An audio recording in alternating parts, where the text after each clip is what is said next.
Friends, मैं निकल रही हूँ अपने घर से। हम लोग जा रहे हैं तिरुपति बालाजी और मैं हो गई हूँ रेडी। मैं आपको बताती हूँ मेरे साथ सफ़र। हम लोग अपने घर से निकल गए थे बाय कार नागपुर के लिए, क्योंकि डायरेक्ट ट्रेन नहीं थी। ये है मेरी होल फैमिली। बस मेरा भाई छूट गया, वो नहीं जा पाया क्योंकि घर पे बिजनेस है, उसको संभालना पड़ता है, तो उसको हम लेके नहीं गए। बाकी हम सब लोगों ने सफ़र तय किया और पहुंच गए हम लोग नागपुर। ये नानू की गोदी में बेटू कितनी मज़े कर रही है। ये है नागपुर का रेलवे स्टेशन और यहाँ पर हम लोग पहुँचते पहुँचते हमारी हालत ऐसी हो गई थी, आप खुद ही देख सकते हैं सबके फेस, क्योंकि दृश्य का बर्थडे आता है गर्मियों में और बहुत ख़तरनाक गर्मी में, तो हमारे फेस आप देखिए कितने डल हो चुके हैं।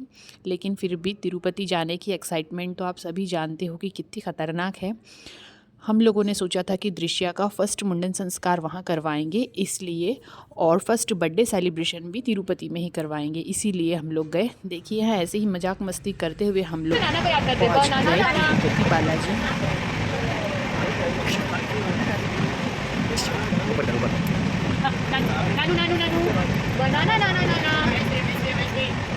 दीवू को अपने नानू के साथ रहना बहुत पसंद है, तो ऐसी मस्ती करते हुए हम लोग पहुंच गए रेनीकुंटा रेलवे स्टेशन। ये डायरेक्ट हम लोगों को नागपुर से तिरुपति के लिए ट्रेन नहीं मिलती है, तो रेनीगुंडा पर हम लोग उतर गए। वहाँ पर हम लोगों को लग चुकी थी बहुत खतरनाक वाली भूख। देखिए हमने दीवू को भी कैप पहना दी, कितनी क्यूट लग रही है। फिर हम लोगों ने सोचा कि जब हम साउथ इंडिया पहुँच ही गए हैं तो फिर यहाँ का स्पेशल ही खाया जाए, तो हम सब लोगों ने मंगवाए थे इडली डोसे और भर भर के खाया था पेट भर, पूरे गले तक। उसके बाद वहाँ से हम लोगों ने करा था एक ऑटो जो हमको ले जाकर छोड़ता है डायरेक्ट तिरुपति सिटी में। तो हम लोग यहाँ पर उतर गए थे। यहाँ से फिर हम लोगों को फिर से एक और कार करनी थी, एंड यहाँ पर लैंग्वेज इशू बहुत ज़्यादा हो जाता है, तो थोड़ी सी टेंशन हो गई थी क्योंकि साउथ इंडियन हमें समझ नहीं आती है और उसके अलावा इंग्लिश ही चलती है, तो आपको इसका ध्यान रखना पड़ेगा। फिर जैसे तैसे करके एक हमें कार वाले भैया मिले जिससे हमारा कम्युनिकेशन हो पाया। एंड फिर बीच में ये आता है आपका चेक पोस्ट, एंड बहुत अच्छी अच्छी वादियों में, बहुत अच्छे अच्छे पहाड़ों में आप गुजरते हुए आपकी ये चेकिंग होती है। एंड चेकिंग होने के बाद में हम लोग पहुंचते हैं तिरुपति सिटी पर। हाँ, ध्यान रहे कि यहाँ पर आप कुछ भी ऐसा सामान लेकर नहीं जा सकते जिससे कि दूसरे लोगों को परेशानी हो, इसलिए चेकिंग बहुत अच्छी खतरनाक तगड़ी वाली होती है। एंड आपको तिरुपति सिटी से चढ़ना होता है तिरुमाला पर्वत पर, जहाँ पर हमारे भगवान जी विराजमान हैं। तो जो हमें भैया लेकर जा रहे थे कार से, उन्होंने कार चलाई नहीं, उड़ाई थी। इतने स्पीड में उड़ा के हम लोगों को ले गए थे तिरुपति माला के पर्वत पर, तिरुमाला पर्वत जिसका नाम है, और यहाँ पर खुद में एक सिटी बसी हुई है। फिर वहाँ पर फर्स्ट हम लोगों ने करे माता महालक्ष्मी के दर्शन, क्योंकि बिना महालक्ष्मी के दर्शन के माना जाता है कि वेंकटेश भगवान के दर्शन अधूरे माने जाते हैं, तो सबसे पहले आपको करना पड़ता है दर्शन। तो हम लोग यहाँ पर रेडी हुए और फिर हम लोगों ने दर्शन किए। वहाँ पर मोबाइल ले जाना अलाउ नहीं था, इसलिए मैं आपको ये सब चीज़ें रिकॉर्ड करके नहीं बता सकी। तो यहाँ पर होता है कुछ सराय आश्रम जैसा होता है जो आपको ईजिली मिल जाता है। थोड़ा सा लैंग्वेज का प्रॉब्लम है तो वो आपको वहाँ जाके सॉल्व करना ही पड़ेगा। एंड फिर हम लोग यहाँ पर रेडी हो गए थे। रेडी होने के बाद में हम लोग निकल गए थे मंदिर की तरफ। महालक्ष्मी जी के दर्शन करने के बाद में हम लोग गए थे मुंडन संस्कार वाले रूम में। ये है एक बहुत बड़ा हॉल जहाँ पर भगवान जी वेंकट के दर्शन करने के पहले आपका मुंडन संस्कार होता है। तो ये है दृश्या का मुंडन संस्कार। फर्स्ट मुंडन संस्कार हम लोगों ने यहीं करवाया था। वो बहुत रो रही थी। फिर इस तरीके से यहाँ पर मुंडन संस्कार होता है। पंडित जी हमें कुछ नॉलेज दे रहे थे कि किस तरीके से बच्चे का मुंडन संस्कार किया जाता है एंड उसके बाद आपको क्या क्या करना होता है। तो ये बहुत बड़े सौभाग्य की बात है कि हमें हमारी बेटी का मुंडन संस्कार करवाने का मौका यहाँ मिला, और बेटी के साथ साथ मेरी पूरी फैमिली ने वहाँ पर मुंडन संस्कार करवाया। मीन्स जो भी जेंट्स लोग थे, हम सारी लेडीज़ों ने अपने 5-5 बालों की लटों को दान दिया था। यहाँ पर आने का और अपने बालों को त्याग करने का महत्व कुछ अलग है, जो पंडित जी बहुत डिटेल्स में बताते हैं। एंड बहुत ही सौभाग्य की बात है क्योंकि हम माना जाता है कि तिरुपति भगवान जी स्वयं यहाँ पर आए थे, प्रकट हुए थे, और उनके जो बाल है वो भी ओरिजिनल है। आप लोगों ने काफ़ी चीज़ें सर्च की होगी उनके बारे में। देखिए उन्होंने उसके बाद बताया था कि मुंडन संस्कार के बाद ओम बना दीजिएगा। एंड मेरी बेटी के लिए मैंने ख़रीद ली थी साउथ इंडियन ड्रेस, बहुत ही प्यारी सी। एंड बेचारी आज 1 साल की हुई है और फर्स्ट बर्थडे में हमने उसको टकला बनवा दिया, लेकिन कितनी क्यूट लग रही है ना। एंड मैंने भी साउथ इंडियन साड़ी खरीदी क्योंकि दृश्या के बर्थडे के साथ साथ मम्मा का भी बर्थडे होता है उस दिन, तो फिर हम लोगों ने दोनों ने सेम ड्रेस खरीदे थे साउथ इंडियन। एंड जेंट्स लोगों ने पहना था वही लुंगी एंड गमछा होता है, वो भी यहाँ का ट्रेडिशनल है, तो सब लोगों ने वैसा ही पहन के पूजा किया था। ये है मंदिर का प्रांगण और मंदिर के बाहर का व्यू।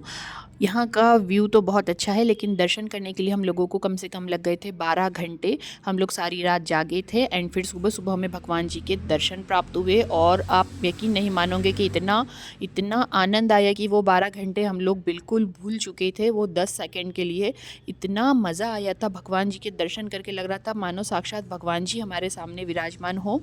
एंड दर्शन करने के बाद में हम लोगों ने कुछ फ़ोटो सेशन किया एंड उसके बाद में हम लोगों ने यहाँ का प्रसाद ग्रहण किया। यहाँ पर प्रसाद का इतना अच्छा सिस्टम है कि आप लोगों को कभी ना कभी मतलब किसी भी टाइम पर आपको प्रसाद मिल ही जाता है, तो खाने की तो यहाँ टेंशन नहीं हुई।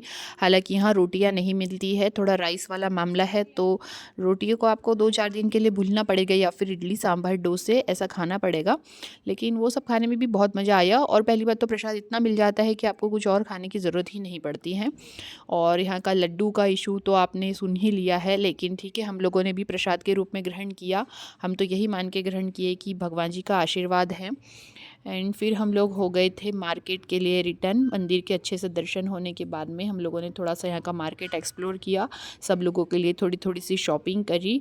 एंड हो गई थी फिर शाम, तो हम लोगों ने सोचा कि चलो थोड़ा आराम किया जाए। एंड नेक्स्ट डे फिर हम लोग निकल गए थे रिटर्न। तो यहाँ पर आए तो थे हम लोग बाय कार, बट हम लोग रिटर्न हो गए थे बस से। हमें बस मिल गई थी क्योंकि बस की टाइमिंग होती है कुछ कुछ, वैसे कार भी चलते ही रहती है, तो थोड़ा बहुत इशू हुआ था फर्स्ट टाइम आए तो, लेकिन अब नॉलेज हो गया है। एंड बाकी तो अच्छा सिस्टम है यहाँ पर, दर्शन करने के लिए भी कोई ये नहीं है, लेकिन थोड़ा टाइमिंग ज़्यादा लगती है। तो आप लोग 3-4 दिन का प्लान करके आइए। देखिए मेरी पूरी फैमिली बैठ गई है बस में, हम लोग हो गए हैं रिटर्न। और भगवान जी के दर्शन करने के बाद एक्चुअली आप सारी समस्याएं भूल जाते हो। आपको पता ही नहीं चलता है कि आप कितने टेंशन को पार करके यहाँ पे पहुँचे हो भगवान के दर्शन करने के लिए। ये है तिरुपति सिटी, जो हम तिरुमाला पर्वत से उतर रहे हैं। एंड नीचे पूरी सिटी आएगी एंड ऊपर भी एक पूरा शहर बसा हुआ है, तो बहुत मज़ा आया यहाँ। ये है इसका बस स्टैंड। तो बस स्टैंड पर पहुँचने के बाद में सेम मुझे साउथ इंडियन पिक्चर या फिर ऐसा मानो कि कोई पुराने ज़माने में पहुंच गए हो, थोड़ी इस टाइप फीलिंग आ रही थी। एंड फिर हम लोगों ने लास्ट में किया पेट पूजा। दीवू सो गई थी और हमारी ट्रेन का टाइम भी हो रहा था। तो फिर से ये मेरी फैमिली आपको सबको बाय करते हुए एंड ये हम लोग जा रहे हैं ट्रेन की साइड। फिर हम लोग हो गए थे रिटर्न, सब लोग थक गए थे, बहुत हालत ख़राब हो चुकी थी। एंड वीडियो आने में भैया 1.5 साल लग गए क्योंकि एडिट ही नहीं हो पा रहा था। फिर हम लोग वापस पहुँचे रेनीगुंटा स्टेशन पे। देखिए दीवू उठ गई है और उसकी शैतानी चल रही है। एक्चुअली आज दीवू का बर्थडे था ना, लेकिन बर्थडे सेलिब्रेशन तो हुआ नहीं था। फिर उसके पापा और मासी लाने गए केक एंड केक लाने के बाद हुआ हमारा बर्थडे सेलिब्रेशन। दीवू का फर्स्ट बर्थडे सेलिब्रेशन पर तिरुपति बालाजी के दर्शन हुए एंड बर्थडे सेलिब्रेशन हुआ स्टेशन पर। हैप्पी बर्थडे टू यू दीवारानी, टू यू दीवा की मम्मा दृश्या, अरे कितना पक्का दीवारानी की मम्मा, ताली बजाओ ताली बजाओ। अरे बाप रे, क्या घुट गई देख, पैर से नहीं बेटा। एक्चुअली ट्रेन को टाइम था, तो हम लोगों ने रेलवे स्टेशन पर ही इसका बर्थडे सेलिब्रेशन कर लिया। एंड मेरा भी, ये मत भूल जाना कि मेरा भी बर्थडे था, तो बहुत मज़ा आया ऐसे भी बर्थडे सेलिब्रेशन करने में। एंड हम लोग हर साल प्लान करते हैं कि बर्थडे पर कहीं पूरी फैमिली के साथ ट्रिप प्लान करें, क्योंकि यार यही एक टाइम होता है कि जब हम लोग पूरी फैमिली के साथ टाइम निकाल कर भगवान जी के दर्शन करने जा सकते हैं। ऐसे तो फिर प्लान बनता नहीं है, तो बस ये एक मौका निकाल लिया कि सब लोगों को घुमा दिया जाए, दर्शन कर लिए जाए भगवान जी के। एंड फिर ट्रेन में बैठ गए थे हम लोग एंड दीवू और नानू की मस्ती चल रही थी पूरे टाइम। कैसे कैसे फिर हम लोग घर पहुंच गए पता ही नहीं चला। ट्रेन का सफ़र भी कट गया और पता नहीं 1.5 साल कैसे निकल गए, लेकिन बहुत मज़ा आया आज ये वीडियो बनाकर। आई होप आप लोगों ने भी इंजॉय किया होगा। एंड हाँ, स्पेशल बात मैं आपको गजरा बताना ही भूल गई। यहाँ पर इतने सुंदर सुंदर गजरे मिलते हैं। मैंने तो हर टाइम गजरे लगा कर रखे थे, 2-3 बार हम लोगों ने गजरे चेंज किए। बहुत बहुत मज़ा आया। एंड फिर सब लोग हो गए रिटर्न। आप लोगों का भी कभी प्लान बने तो लाइफ में प्लीज़ एक बार तिरुपति बालाजी जाइएगा, बहुत ही अच्छी जगह है, स्वर्ग। एंड फिर ये नागपुर का रेलवे स्टेशन और हम लोग पहुंच गए घर। Bye bye.